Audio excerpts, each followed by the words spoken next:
Hey, group leader, let's talk for a second about your role as a group leader. What is like the big picture of the role you play here at Cornerstone? Okay, we would say that there's three things that you really need to be doing, and this is like where you add the most value to our church. Those three things you do as a group leader are pray, connect, and coach. So let me just elaborate on those three for just a second. So pray, whenever I say pray, I'm saying like in your group time, you're praying for any requests that group members share. You're asking the Holy Spirit to move in your group. You're praying that God will open people's hearts to hear His truth. You're praying for authentic community to develop. You're praying for wisdom and strength to lead your group well.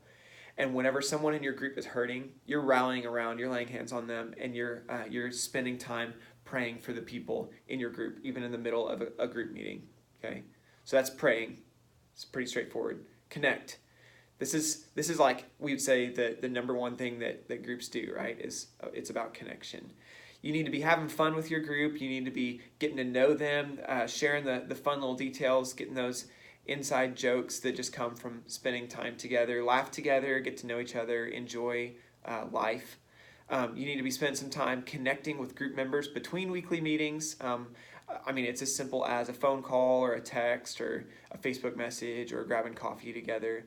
And then encourage your group members to get together with each other throughout the week. So encourage them to go grab coffee. Encourage them to be texting back and forth, sharing something that God's been showing them. It'll make a big difference in their feeling connected and in their spiritual growth. And then the third thing, those first two come kind of intuitively for us. The third one takes a little bit more intentionality, and this is coaching. Okay, you want to be helping your group members take the next step in their walk with God. You're always trying to identify where is this person at in their walk? What would be the next thing that God would be asking them to do? And this is something that you need to be praying for your group about. Some of those next steps, I mean, are often really simple. It's not like you have to go from 0 to 100. It's like there's a simple next step for every person in our walk.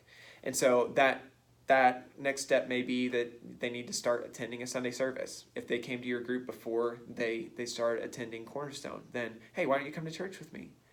Maybe they need to start reading the Bible regularly. If you identify in your group meeting that like, hey, I don't think they're spending time in the Word, then you might have a little one-on-one conversation with them and say, hey, do you read, like, what's your time in the Word look like? And they may say, non-existent. Then you get to say, hey, I'd encourage you to try, just reading a couple times this week.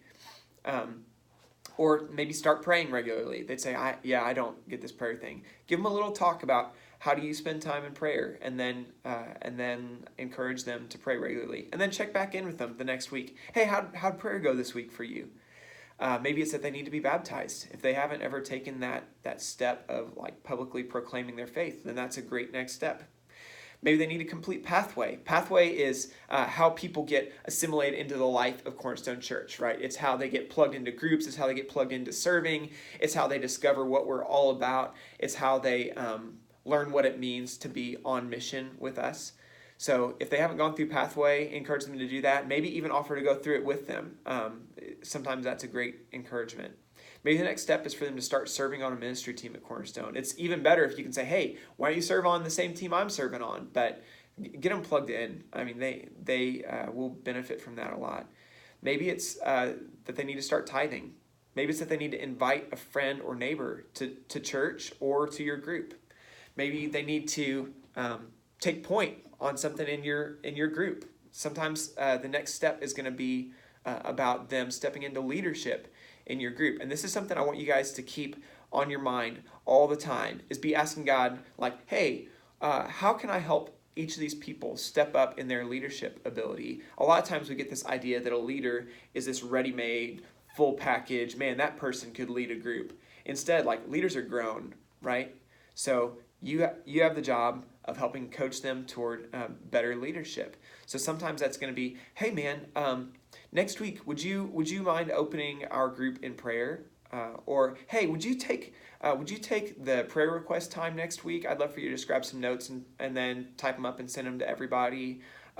Or maybe it gets to a place where you'd say, hey, you did a great job leading prayer last week. Would you want to lead discussion next week? I'd be happy to help you. Or maybe you take half of it. You take the first part of the discussion. I'll take the last part. So, and then you're moving toward asking them to co-lead. Hey, would you like to alternate every week, every other week with me? And then kind of the last thing that I would say is a next step as an example would be invite them to attend group leader training to become a group leader and then start their own group. Okay, that would be awesome. That's our desire, is that we'd see group leaders just continue to grow and develop organically from groups. Okay. So that's Pray, Connect, Coach. Remember, as you're in this, you're not alone. So if you have questions about how to do those things, if you're having a hard time with any of them, reach out to our group staff at connect@cornerstonesi.org. Or you can talk to your coach. Okay, your coach is praying for you regularly. Reach out to them if you have a need, a prayer request, or a concern. Okay, thanks, guys.